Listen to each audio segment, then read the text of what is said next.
Merry Christmas Eve, everybody. Today is a very special episode. Not only are we celebrating Christmas Eve, we are celebrating a milestone. 1 year ago today, Melody and I launched Hard Times and True Crimes. It's been an unbelievable year and we are having so much fun. We appreciate each and every one of our listeners.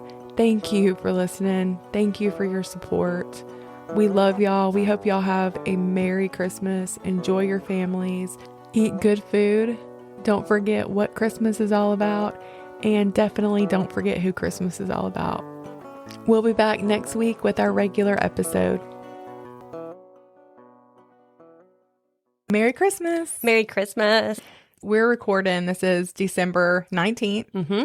And we're here at night, which we've never done before. We haven't. This is a little special get-together to celebrate Christmas. We're drinking eggnog. Mm-hmm. So cold. Perfect time for it. Darlene's in her pajamas, her Christmas pajamas. I was going to wear my pajamas, but I had to stop at the store on the way, and I decided I would put on pants. Oh, yeah. Well, real pants. Well, kind of.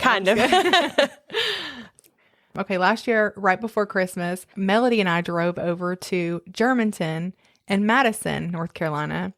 We were actually getting ready to record our very first episode. Yay! And I want to say it might have been the exact same date. It was just those few days before because Christmas. Didn't we also put it out like December 24th? Mm-hmm. We did. Yeah, that's crazy. So we're coming up on our first year, which is pretty exciting in and of itself. So we went on that little field trip last year. And then you were just saying to me, we need to do something like that again this year. Yes. And then Ricky Allred, our friend of the show, he called us and offered to take us on a field trip.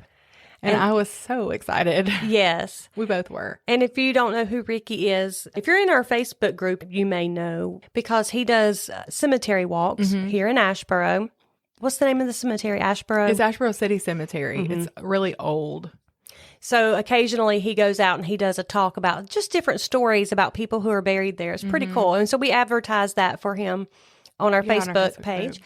And he has actually been a treasure trove of information for us with a lot of the stories we've done. He has. He actually suggested this one today. And when he took us out there, showed us the graves of the perpetrator in today's case. Yes. And one of the victims. He made this whole aerial map for us about the crime scene. It was so far out. It was in the Uwharrie forest. I had never been out there. I have been out there, but he actually did take us far enough out to parts of Randolph County I've never been to. Yeah. And then part of it was Davidson County too, I think. So yeah, we had a really good day that day. And we actually... Now, this is not they haven't supported the show or anything, but we'll shout out. We went to CJ's. But hey, CJ's if you want to. Right? So we did eat lunch with him there at CJ's, and they're always fabulous. So. Yes. Biscuits and gravy. And you had? Chicken and dumplings. Yes. They're awesome. My husband goes there every Saturday. So does he? Yep. Like we were saying, Ricky told us about this episode a few months ago. Also, my new daughter-in-law, Journey, her dad is from this area where this happened. She had actually told me about this just because she knows I'm interested in true crime and history a couple years ago. It's just funny how it all came together. And then I called her dad. He just gave me like a ton of information. And at first I was thinking, now I've researched this case. Sorry, John, when you hear this. But I was like, I think some of this is just like folklore. But lo and behold, as I was doing, more research, looking in the newspapers, I found almost everything he said was corroborated. And it's crazy, some of the stuff. So I'm really glad that I was able to talk to him. Awesome. But anyway, thank you, Ricky, for hanging out with us and suggesting and, helping us with the cases. And thank you, John Craven, for helping as well. So this tragedy happened a long time ago, and there are no books for me to read, to research. All of the research was done by newspapers and like official state records. And like I said, John and Ricky. Mm-hmm. And so I'm going to tell you the story just as accurately as I possibly can. But there are some facts that are just lost to time. Right. Today is a local case, so I'm really excited about that. And we're going to begin with Samuel Lowe Daniels, who was called by his middle name, Lowe. He was born on December 12th in 1884 in Denton, North Carolina. Lowe was the son of William Henry Daniels and Fanny Gallimore. William was 23 when Lowe was born, and Fanny was 18, and I don't believe they ever married. Well, that's kind of odd for that time period. Yeah, I was thinking the same not be thing. Married with a baby. Yeah. Yeah. Usually, if they got pregnant out of wedlock, shotgun wedding. Exactly. Yeah. Now, one source that I saw said that they were married, but every other source said that they never were. But anyway, in 1897, when Lowe was 13, he got a baby sister named Ethel, but her nickname was Coon. Okay. Coon Daniels. So why? Do you know why? I have no idea. I don't think I would have enjoyed having that nickname, especially for a little girl. I know. All the newspapers, like everything just said Coon. So I thought that was her actual name. And then Ricky said, well, I think it's Cooney. But then today I found out it's actually Ethel. Wow. Okay. Yeah. And that was just a nickname. She would have been Lowe's half-sister. So they had the same dad, but different moms. And then Fanny, which was Lowe's mother, she went on to marry a man named Jeremiah Sexton. And the two of them would have a daughter together named Dallas. I think that Lowe kind of went back and forth between his parents' house. I know his dad was involved in his life because he influenced his trade. Okay. I have a feeling that the Daniels were considered a rough bunch. Mm-hmm. Probably especially to those outside their community. I read an article that said that Lowe was raised under rather adverse influences. His family were blockaders, and Papa Daniels was a pretty infamous moonshiner. Uh-huh. But let me tell you, moonshine was pretty plentiful in Randolph County and in the Denton area. Definitely in Randolph County. I know that the property I live on now, when we bought it, the realtor said that years ago there had been a still on that property, and we did find evidence of a still. We found several old whiskey bottles out there. Like you could tell they were antique type bottles. And yeah, I read the account of this old man. I mean, he's dead now, but he was saying how you could get whiskey anywhere in Randolph County. He said there were only 2 legal tax-paying stills, and he was like, but I never went to either of those.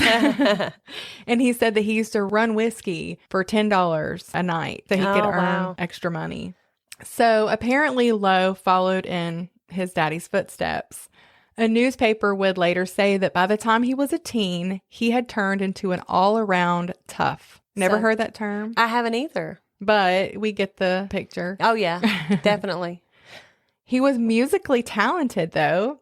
He liked to play the banjo and he liked to sing. He loved poetry. So I know that Uwharrie's they're not Appalachian, but it just puts me in the mind of that kind of life. Yeah. And I would say that's the picture. I feel like that is an accurate picture. Mm-hmm. Now, he also liked to sample the product, if you know what I mean. Of course. He hauled moonshine for his dad. And that could be how he met and fell in love with this girl named Roeller. Roeller Lucretia Luther. Hey, what are these names? We went to her grave and it was Roeller. Yeah, I not did. Roella. Well, see, that's the thing. If they spelled it like that, yeah, interesting. They spelled it. And it's funny because a lot of the newspapers said Roella, but the official records say Roeller. Oh, that's funny. Mm-hmm. So anyway, like I said, that could have been how he met her, delivering moonshine out there, because he was living in Davidson County over in Denton, and she lived in Randolph County, just over the Randolph County line in the community of Pisgah in Asheboro. Yep. Deep in the woods of the Uwharrie Forest. Which is down there near the Pisgah Covered Bridge. Right, which is where we went the other day. So Roeller was born on June 25th in 1887 to 34-year-old Ransom Luther. I love that name. Ransom. He just sounds handsome. Ransom is handsome. Ransom Luther and 30-year-old Parthenia Hurley. What is up with these names? Now, Roeller was the couple's 4th child, and they would go on to have 2 more children. The youngest was named Laura. She had a regular name, just plain old Laura, Lora. She just didn't fit with that family. A year after Laura was born, when Rowella was just 10 years old, her mother, Parthenia, died when she was 41. Ransom never remarried, and he devoted his time to raising his children. The older kids, they helped him out with the younger ones, so he wasn't alone. He had family all around him. And I'm not sure how they met exactly or how they courted or if they courted. But I do know that on September 23rd of 1906, Lowe and Rowella were married. She was 19 and Lowe was 22. He moved to Randolph County with her family onto the Luther property. It seems like everybody got along fairly well over there. Rowella's little sister, Laura, she moved in with the couple at some point. Now, remember, her mom had died when she was just a year old. And so I'm sure that Rowella helped raise her. That's probably like her mom to her. Right. Yeah. Laura was just 9 years old when her big sister married Lowe. And Lowe had a 9-year-old sister, Coon. Oh, yeah. Coon and Laura. Coon and Laura. And I don't think either of them had mothers in their lives. Yeah, that's sad. And I'm sure the girls became good friends. They probably liked to go over to their house to play. And their dads probably depended on the newlyweds to help them with the girls. Some sources even say that Ransom, Rowella's dad, lived with the couple, but then others say he lived in his own little house there on the property a couple doors down. And I know like one of Rowella's brothers lived over there. I think they just lived in very close proximity. A year after the Daniels were married, they had their first child, a son that they named Allred. I love that name too. 3 years later in 1912, they had a little girl that they named Sarah Parthenia, after Rowella's mother, of course. Now, I don't know much about their lives together from 1906 to 1914, but I do know that Lowe had a moonshine still. He ran out back of his house. He drank quite a bit. He went to court from time to time, spent a little time in jail. And from what we learned later on, I think he could get a little bit mean probably when he was drunk. A newspaper would say that while there were some fine people in that area, there was also some bad ones. Some roughnecks. Yes. The paper said that revenue officers dreaded having to go back there because they knew that they could lose their lives. In fact, an ex-sheriff named Moffett, he had been the sheriff, but then he was working, I guess, as a revenue officer. He was shot and killed out there a few years before this by a moonshiner. It's said that this area was an area of blockade whiskey, rattlesnakes, and pine rooter hogs. Well, there's a picture for you. If the people liked you, they would do anything for you. But if they didn't, you'd better just keep out of there. Now, I don't know much about Rowella's personality or his up until this time. I've heard conflicting stories, so it's just hard to tell. But here's what we do know. On Thursday, November 26th, in 1914, at around noon, Lowe was 33 years old at the time, and he left his home with his mule and wagon, and he rode to Denton to visit his childhood home for a couple days. If he was visiting his mom or dad, I don't know, because by that time his dad had moved to Stanley County. I think that's down near Baden Lake. Okay. He was still in running the moonshine business. Okay. Yeah. He didn't come back home until around dark on Saturday, the 28th. When he got home, his wife said that he wasn't drunk and he seemed like he was in a pretty pleasant mood. Okay. Her sister Laura was there. His sister Coon was there, and a neighbor boy named Edgar Varner, who was around 16, but somewhere between 14 and 16. Later, it was said that Lowe had warned his wife about having all them over at the house because they were, quote, eating up all he had made, and he wasn't going to stand for their carry-ins on. Okay. How old were the girls at this point? They were both 17. Oh, okay. So, and like Ricky said, the boy was probably over there because the girls were over there. Right. And I had just assumed from reading and just reading it like it was that they were talking about eating up all he had, food like teenagers do. Oh, that's what I thought you meant. Yeah. And that's what I thought too. But today I was talking to Journey's dad, John, and he said Lowe was not talking about food, but he was talking about his whiskey. that they had been getting into his Oh. still. And that would kind of make sense if you really listen to what he said, that they've been eating up all he had made. Mm-hmm. Yes. Yeah. I was like, that actually does make sense. So he said, yes, that they had been getting in his whiskey. There's no way to know for sure, but we do know that by all accounts, when he came home that night, he had been in a good mood. I mean, that's what his wife said. Drunk. He wasn't mad. He wasn't drunk, and he was just fine. He was laughing and joking with all of them. Then after supper, he went out, fed and watered his mule, and he might have went out to a still to see. So maybe he checked his product. Possibly. I mean, it would just kind of make sense with the events. He came back in, sat by the fire, and started reading the Kansas City Times. And then suddenly he got up, went into the adjoining room, got his double-barrel breech loading shotgun, came back to the doorway of the little 14 by 14 room where his wife, his 17-year-old sister-in-law, and 16-year-old Edgar Varner were sitting. He raised the shotgun and shot Edgar Varner through the head. Wow. Edgar never even fell off the chair. His head slumped back and he just sat upright in the chair. Wow. Then, without taking any steps, he just turned and shot his wife, Roweller, tearing a huge part of her upper shoulder away. Next, he turned the gun to Laura, his sister-in-law, and shot her in the side of the head, cutting off one of her fingers and scattering her teeth all over the floor. Wow. So I guess if it shot off one of her fingers, she probably put her hand up like in a defensive. Well, probably because it said that she had kind of reached over to help her sister. And I think that's how he shot her in the side of the head.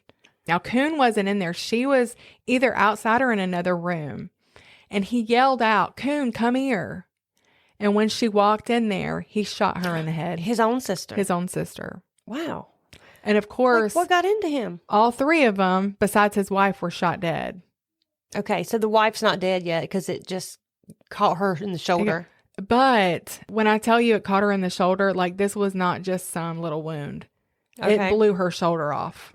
Okay. Yeah. Wow. What got into him? Well, we're going to try to figure that out if we can.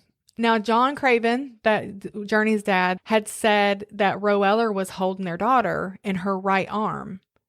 Now, he didn't know. Do you remember that Ricky told us the other day he figured out that she was shot in her left arm? Yes. Now, John never knew. I never told him that Ricky had told me that. Okay. But John today said that Roweller had been holding their little girl in her right arm. The baby? The baby. And you know, that would make sense because I don't know if you remember it or not, but Ricky told us that Roweller's daughter carried shotgun pellets in her scalp for the rest of her life. Yes. Oh my goodness. Okay. So the thing about this was when Ricky and you were talking about the case, I did not know the case. And you still don't know the details. A lot of your comments that day they're coming together now. I didn't have a context for those. Right. Like I didn't know who Roweller was. Roweller. I don't know how to say that. But so that was his wife. Yes. Okay. So yeah, like it's kind of coming together. So that would make sense though that she was in fact holding her. Well, I can't believe he shot her while she was holding their baby. I know. He didn't shoot the baby, did he? No. Okay, good. No. And I remember thinking before either of them told me that, I think he was a pretty good shot. I feel like if he had wanted to shoot his wife in the head, he would have. Okay. Yeah. Do you know what I mean? So I always wondered, did he not want to kill her? I was never clear about that. Never really completely understood that. But anyway, after he was finished shooting the four, Lowe put down his gun.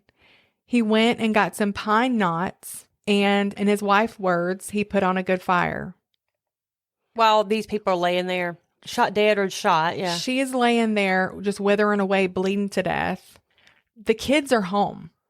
They're in the house. The son and the daughter are there. No newspaper articles mentioned them, but I know that they were there, and I'll tell you why later on. Okay. Then he took the banjo off of the wall, and he sat down by the fire and started playing and entertaining himself. What? Yep. Every once in a while, he'd make small talk with his wife, who was soaking in her own blood and her sister's blood. But he's just leaving her laying there? Yeah. That's crazy. Wow. Can you imagine, though, how terrified those kids must have been? No, and I'm thinking, what are they? They're probably, I don't know, hiding or... That's what I was thinking, thinking, low, too. for sure. Yeah. I doubt they're in the room, like, hanging out with their dad. And he's sitting there playing the banjo like a maniac. Mm-hmm. And singing. At about 8 o'clock, a neighbor, Will Hurley, knocked on the door. Lowe answered and invited him in and said, "Will, come and see what I've done." Oh, man. Probably completely freaked out and scared senseless, not wanting to provoke him. Yeah. Will patted Lowe on the shoulder and said, "Shouldn't we get the doctor?" Oh, my gosh. He scurried on out of there as quick as he could and notified Ransom, Roeller's dad, who actually said he was only a fourth mile away and he heard 4 shots. They shot out there all the time. Right. I mean, so he didn't think anything of it. That was not uncommon, I'm sure. No. They went and they called Sheriff Burkhead in Ashboro and told him to please hurry and to bring a doctor as quick as he could. But, that's quite a trek, especially back then in a horse and buggy. Well, that's what I was going to say, and they weren't in a car, so... Right. Wow. So on his way, the sheriff stopped in Farmer and got Dr. Hubbard. Okay. When they arrived, Lowe was still sitting in the room with 3 of his victims' dead bodies and with his wife laying there bleeding to death, playing the banjo and singing silly songs. So that sounds like some kind of a psychotic break. I don't know. You would think. So his wife, Roeller, was still alive, but barely.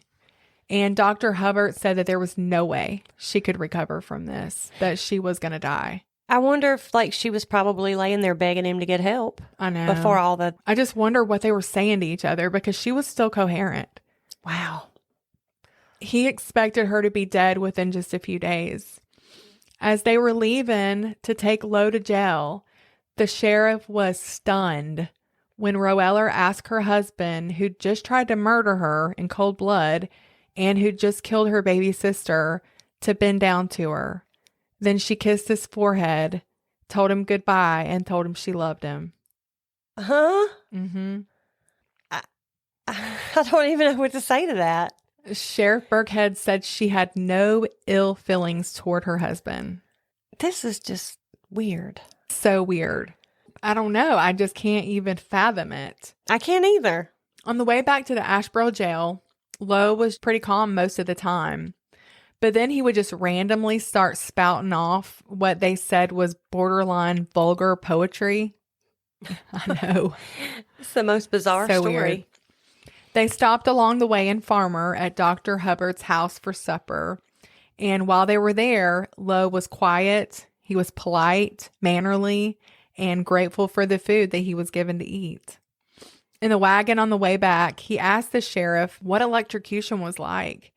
He said if a man didn't get the chair after murdering 4 people, then there wasn't no sense in having a law. Did they say, "You're exactly right"? I'm sure that they did, or they thought it anyway.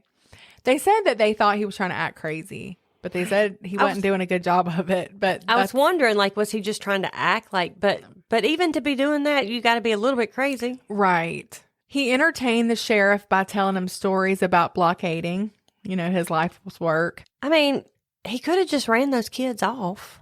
I know. He could have just said, "Go home. Leave." I think it had been an ongoing thing. Everybody was at his house all the time, whether it was food or whiskey. Well, I don't know. Maybe.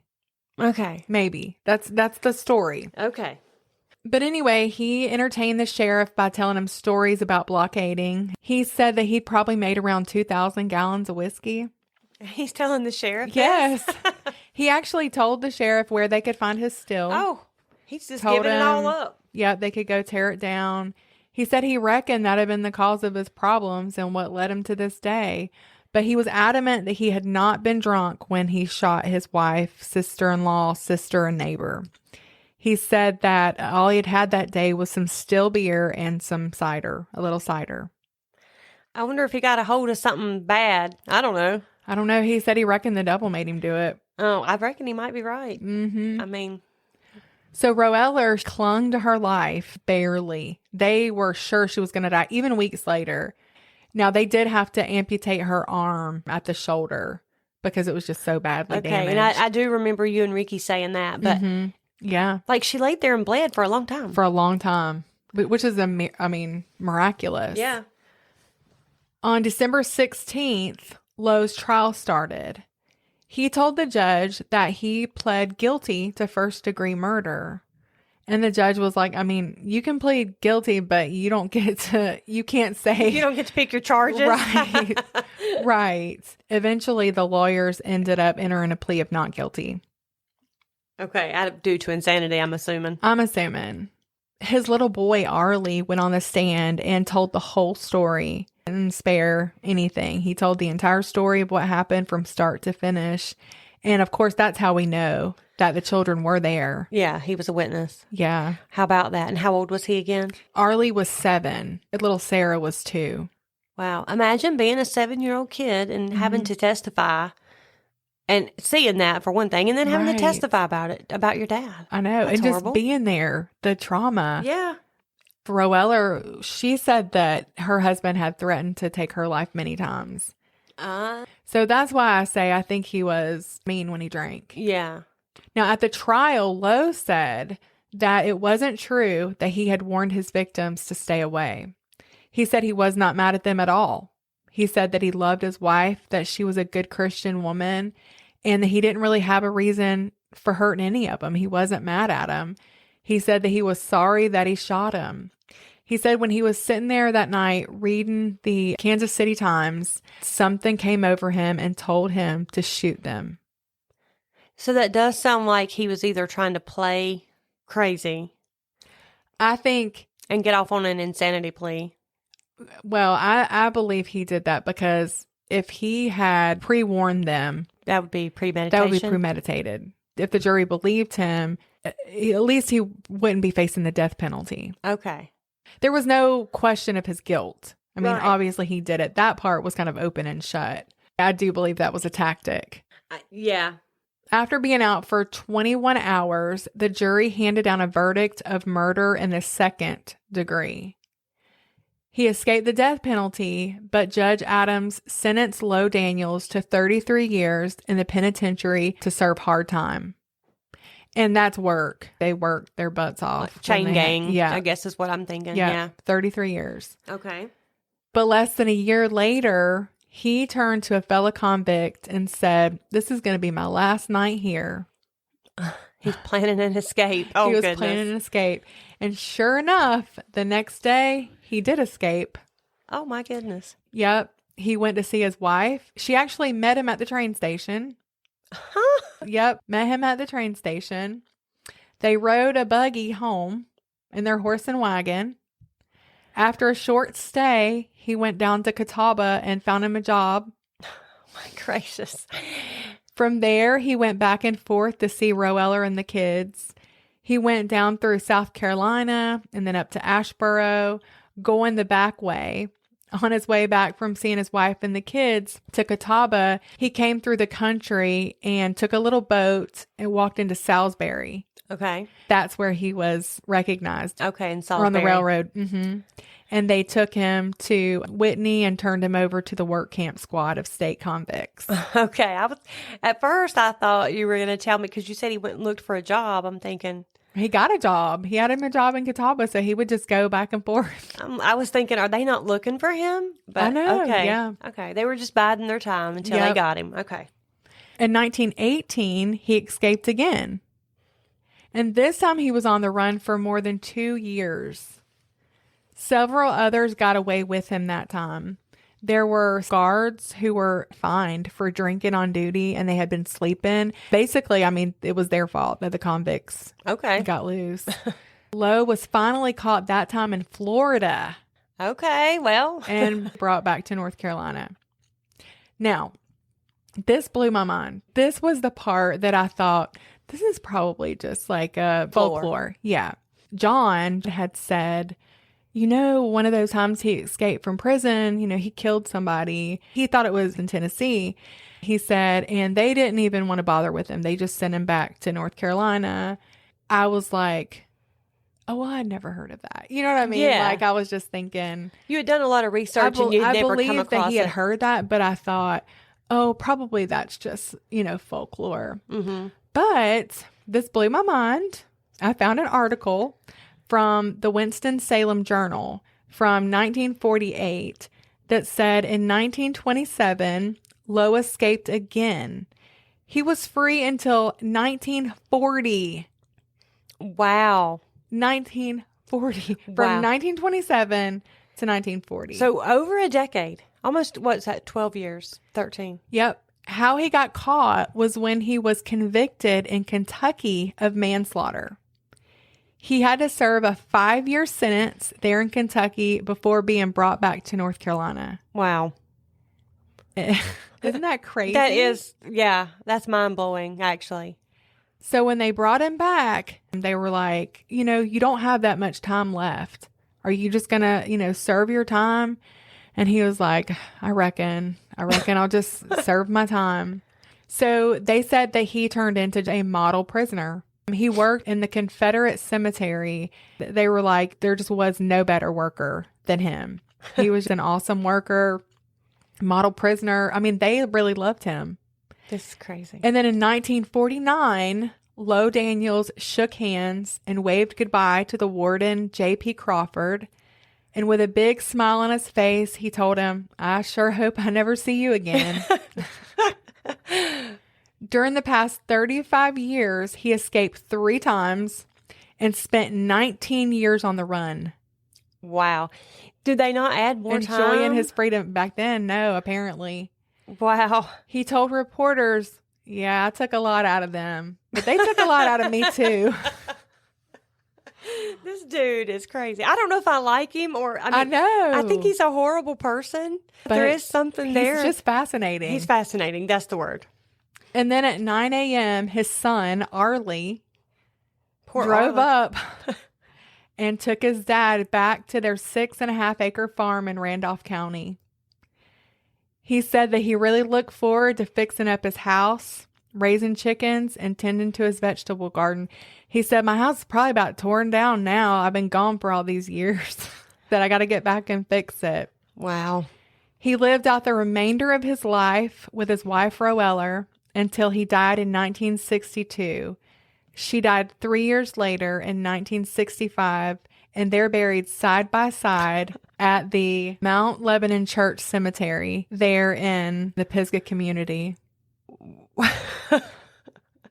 So, again, I heard you and Ricky talking, but now that I understand who's who in this story and what happened, that is crazy because she took him back. Yes. He shot her. He tried to kill her.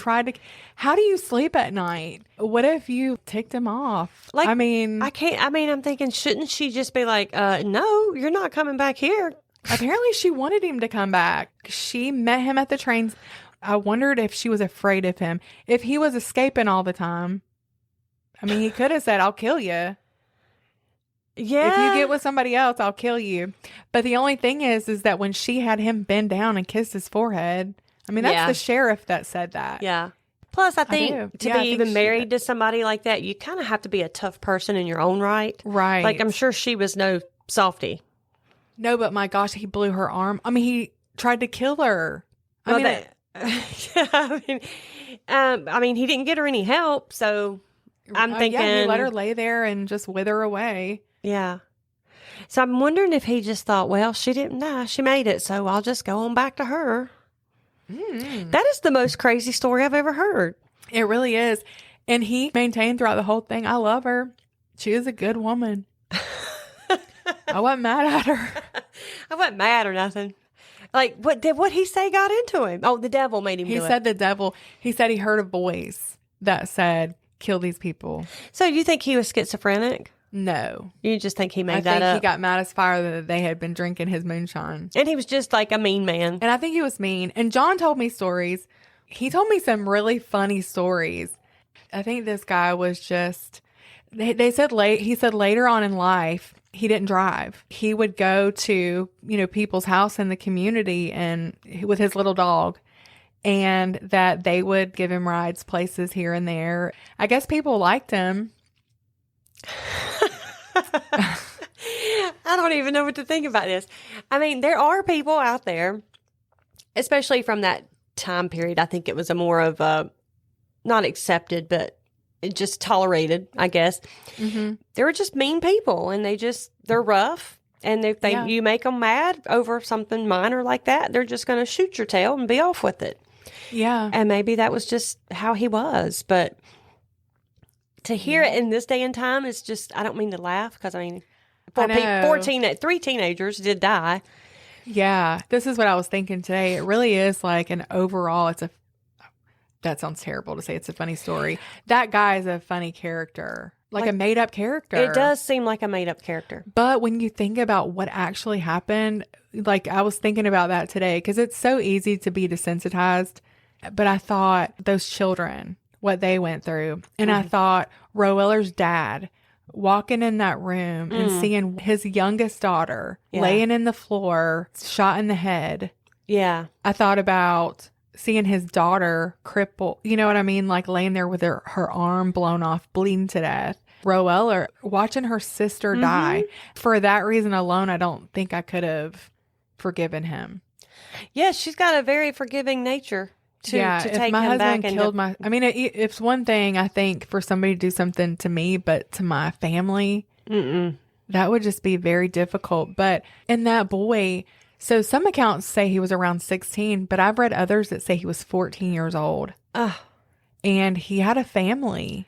Right. It is easy to be desensitized because we're so far removed from it. Right. You know, when it's that far back, it just seems like a TV show or a movie. It does. It doesn't seem real. Right. But when you stop and think about it, like you said, these were real people. Yeah. These were teenage kids. And those people got lost in that story. Do you know that I went to Coon's dad's Find a Grave? She's not listed. It's almost like after she died, she was just like non-existent, like doesn't exist. I could not find a grave for her. 17 years old, her life was snuffed out. That's terrible. And the boy too. I mean, you know, there's a way of life, and I think you get used to a way of life. You don't know any different, right? I guess I was just thinking of like, why didn't Roeller's dad?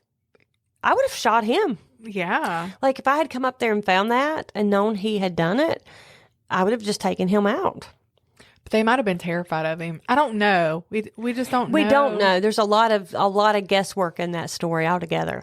Ricky, his grandfather, Ricky Allred, his grandfather was really good friends with Lowe's grandson. So the mother that had the pellets in her head, her son was really good friends with Ricky's granddad. And so Ricky had an opportunity to interview him. And he said that his granddaddy was actually a very quiet man, that he didn't really make a sound. He was just very gentle and a nice man. And that Roeller was kind of a domineering woman. It's just so hard for me to get that picture, but that's another side of it. And for whatever reason, his kids forgave him. I know. Like it wasn't just the mom, like the kids forgave him. He went right back to that same community to live on the Luther land. Now, you know, Ransom had been dead by the time he got out. But that's one of those stories that leaves you with more questions than answers. Yeah. His mother lived to be 101 years old. And I know that he had a relationship with her even into his old age, because I found a picture of him with his mother at a family reunion. Oh, how about that? Back in the 50s. I would not be sleeping in a house where he was if I was his wife, but I think they went on to live the rest of their lives fairly happy. Oh, and I did not mention that the year after he was arrested, he was arrested in 1914 and sentenced. That went very quickly. Did you notice that happened November 28th and his trial was in December? Oh, it wasn't December of the next year. No, it was that year, it like was a month that same later. Year. Yeah, it was a month later. Wow. And that was in 1914. And then in 1915, his dad was arrested. He had eluded the law for a long, long time. He was actually arrested and spent some time in federal prison for moonshining. They were just a rough family. They were. And man, those were some hard times. Yes, they were. Merry Christmas. Merry Christmas. So, since this is our Christmas episode, Melody, do you have any Christmas memories that you want to share? Yeah, I've got one else that kind of just stands out to me. All right. So when I was in the 3rd grade, I was in public school, and my mom was a single mom. You know, we didn't have much money. We were poor. And somebody sponsored me and my sisters to go to a private Christian school. Like, we went on a scholarship. Oh, wow. To Faith Christian in Ramsor. Wow. And so, like, you had to wear dresses every day. Right. And I didn't have dresses to wear every day. So, like, they took up a donation from kids at the school so we would have clothes, which is very sweet, but also very, kind of embarrassing when you show up at school and the kids are like, oh, that was my dress. I can't tell you, kind of thing. But, if you grew up, Yes, I know. I do know. So we lived in these apartments. My mom was a single mom. We just didn't have a lot. And that year at Christmas, my sister and I got called to the office. And when we went to the office, the secretary there told us something had been left for us. And we both had a gift, and we opened it. And there was a charm bracelet in there for me. And the card just said, Jesus loves you. Oh. And my sister got a watch, and it just said, from Jesus. Yeah, it was so sweet. And so we never found out who sent those. I love that. Isn't that just like, that is precious. Yeah, so that's like a memory I have at Christmas, that those gifts that showed up, somebody was being the hands and feet of Jesus. Yes, yes. I was just listening today. I don't know if you've ever read the book, The Case for Christmas. I haven't. It's about a guy who was an atheist. Lee Strobel. Yeah. Because I thought you were going to say The Case for Christ. Yes. I have read that one by him. Yes. So now he has one. Okay. The Case for Christmas. And it was about a similar story that anyway ended up helping him come to Jesus years later. Wow. So, I love that. Yep. So now mine sounds very, very secular. That's okay. Oh my gosh. Okay. But a cool one. Yeah. We lived in Nashville. Oh, yes. And so we always at Christmas time would go to Florida and we didn't spend Christmas with our mom because we lived with our mom in Tennessee. And then Christmas and summers, we would go to Florida and spend with my dad and aunts and uncles and grandparents. So my mom came to get us, and she said, I have something special for you from somebody special. And Winona Judd, I'm jealous already, had fans. They make things for for their celeb. This is probably going to make people never make people gifts. They don't keep them all, guys. But anyway, she had given me a bunch of dolls that like all kinds of different things that people had made for her, like of her. Oh, wow. That's wild. And so that's just a really cool story. At the time, totally did not appreciate it. Right. You didn't know. I was just like, really? You know what I mean? But now I'm like, that was really super cool. That is super cool. Yeah. So you got a gift from Winona Judd. I got one from Jesus. Yeah. Like I said, yours is better, but you went up to Stoken. That's funny. No, actually, that is really, really cool. Yeah. I think that is like, wow. Do you still have them? No. Because you didn't think that it was going to be something you should keep. I had them for years. My grandma saved them for me for a long, long time. And then she trusted me and gave them back to me, and, young and didn't take care of anything. So wow. Yeah, God's good, right? God is good. All right, guys, we hope you have a wonderful Merry Christmas.